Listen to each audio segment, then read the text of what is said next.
Now, Google is said to be negotiating a deal with Universal Music Group, the world's largest record label, under which the voices and melodies of artists could be licensed for songs generated by artificial intelligence. The music industry is looking at what the technology will mean after a string of deepfake songs where artists' voices were convincingly mimicked without their permission.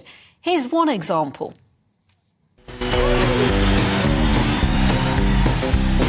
I'm a Barbie girl in a Barbie world.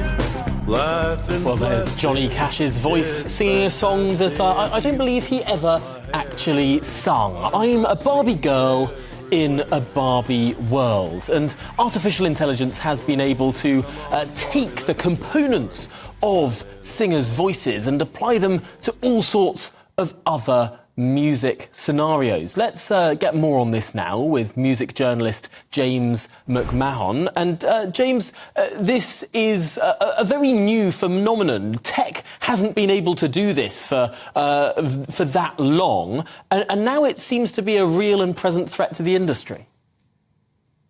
I think at the moment it's a novelty, but I think that the implications of it are definitely frightening the musicians that I speak to and figures in the industry. I feel a little bit like the clip you just played, the Johnny Cash doing the Aqua song.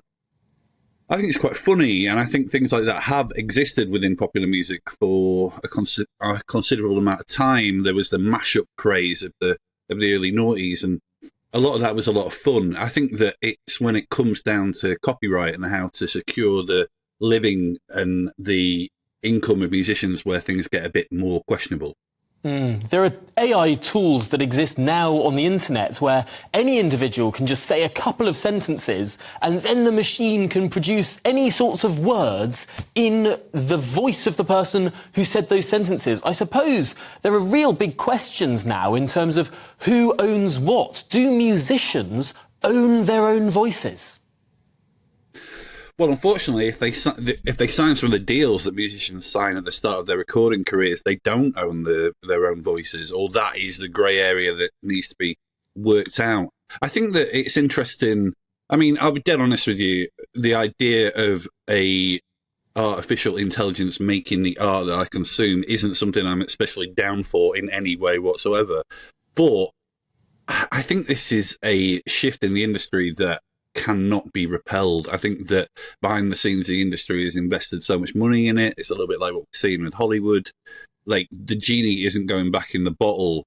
And I'm kind of more interested now in artists like Grimes, who has accepted that this is coming, or if it isn't already here, and almost like how their creativity can dovetail with their AI rather than run around screaming, going, the whole world is dying, because it is.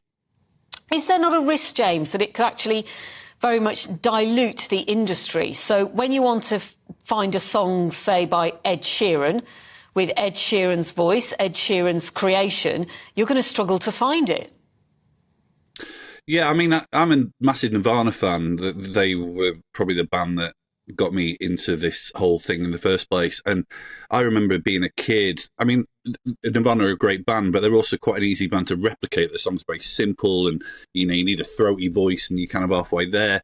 And I remember buying bootlegs CDs as a kid and finding a new Nirvana song, and it wasn't really a new Nirvana song. It was actually someone who just sounded a bit like Kurt Cobain. So this has been around for a long time, but obviously we are finding ourselves in this quote unquote post-truth era, where the idea of who has done what, who has said what, is this really a picture of who this is? I mean, these are questions that are being asked far beyond the music industry.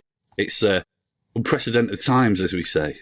Yes, it's going to be quite exciting, I suppose. People will be able to buy new Beatles albums of all sorts of new songs with actually the original cast of that band singing those songs. Yeah, well, I think it almost raises almost like an ideological question, really, which is that how important is personality and authenticity to the art that you enjoy or you consume or you want to invest in? I guess trying to see this as a glass half full kind of situation, I feel a little bit like popular music in recent years has become quite faceless. It's become quite it's almost become a tool of the industry. I think that when you think about the 80s or the 90s and the superstar pop stars that we had, or superstar rock acts, that it was all about personality. And I feel like that has actually become quite safe and homogenized in recent times anyway. And my hope is that with AI and the idea that your music can be replicated so easily by technology, it kind of makes me hope that music fans, will insist on music that's made by real people, and it will force artists to have something different about them, something that is harder to replicate, something that you need the investment into a person to enjoy.